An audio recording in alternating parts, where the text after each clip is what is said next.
ঈদের দিন দেশের সব মাল্টিপ্লেক্স মিলিয়ে তাণ্ডবের শো ছিল ২৮টি। তবে সময়ের সাথে বেড়েছে শো সংখ্যা। শাকিব খান, সাবিলা নূর, জয়া আহসান অভিনীত তাণ্ডব মাল্টিপ্লেক্সে সব মিলিয়ে এখন ৪৫টি শো। এছাড়া শতাধিক সিঙ্গেল স্ক্রিনে মুক্তির ধারাবাহিকতায় দ্বিতীয় সপ্তাহে কিছু হল কমলেও সংখ্যার দিক থেকে এগিয়ে আছে রায়হান রাফি পরিচালিত সিনেমাটি। আয়ের হিসেবে সিনেমাটির গ্রস সেল ছাড়িয়েছে ৭ কোটির ঘর। এলাকায় ইলেকট্রিসিটি না থাকলেও আমার দোষ।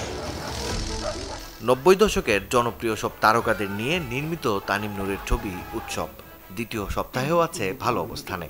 শুরুতে ৯টি শো পেলেও দর্শক চাহিদায় দ্বিতীয় সপ্তাহে সিনেমাটির আছে ১৯টি শো। প্রযোজনা প্রতিষ্ঠানের দাবি উৎসবের গ্রস সেল ছাড়িয়েছে কোটি টাকার ঘর। খুন করার পরে সে নাকি দুধ দিয়ে গোসল করে। ইউসুফ কিন্তু কোনো সাধারণ মাস্তান না। তাণ্ডবের পর হল সংখ্যায় দ্বিতীয় অবস্থানে ছিল শরীফুল রাজের ছবি ইনসাফ। সঞ্জয় সমদ্দার পরিচালিত সিনেমাটি নিয়ে বেশ খুশি প্রযোজক খুরশেদ আলম খসরু। এই ছবির গ্রস সেল ছুঁয়েছে কোটির ঘর। দ্বিতীয় সপ্তাহে ইনসাফ ১০ সিঙ্গেল স্ক্রিনের পাশাপাশি মাল্টিপ্লেক্সে চলছে ১৬টির মতো শো। মেয়ের মৃত্যুতে বাবার শোকে নিথর হয়ে আছে। সামাজিক বার্তা নির্ভর ঈদের আরেক ছবি নীলচক্র। দীর্ঘ বিরতির পর মিঠু খান পরিচালিত এই সিনেমা দিয়েই বড় পর্দায় হাজির হয়েছেন আরিফিন শুভ। মাল্টিপ্লেক্সে ২১ লাখের মতো গ্রস সেল হওয়া ছবিটির শো সংখ্যা কিছুটা কমে দাঁড়িয়েছে দিনে। তবে নতুন সপ্তাহে কয়েকটি সিঙ্গেল স্ক্রিনে আসতে পারে ছবিটি।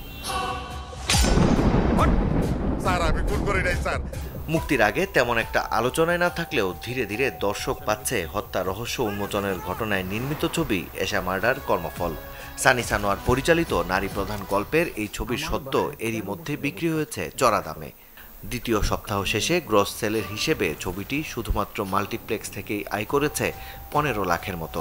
নতুন সপ্তাহে বাড়বে শো সংখ্যা। খেলা তো হইব এখন, আইসা গেছে টগর। প্রথম সপ্তাহের পরই আশানুরূপ সময়ে শো না পাওয়ায় মাল্টিপ্লেক্স থেকে নামানো হয় আদর পূজা জুটির ঈদের ছবি টগর। আলোক হাসানের পরিচালনায় সিনেমার গানগুলো মুক্তির আগেই বেশ প্রশংসিত হলেও ছবি মুক্তির পর দর্শক চাহিদা পূরণ করতে পারেনি সিনেমাটি।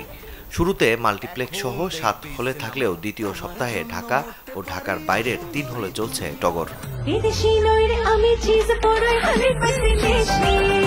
মাকসুদুল হক ইমু, চ্যানেল 24। সাহসী মেয়েরাই তো আমার দেশের ভবিষ্যৎ।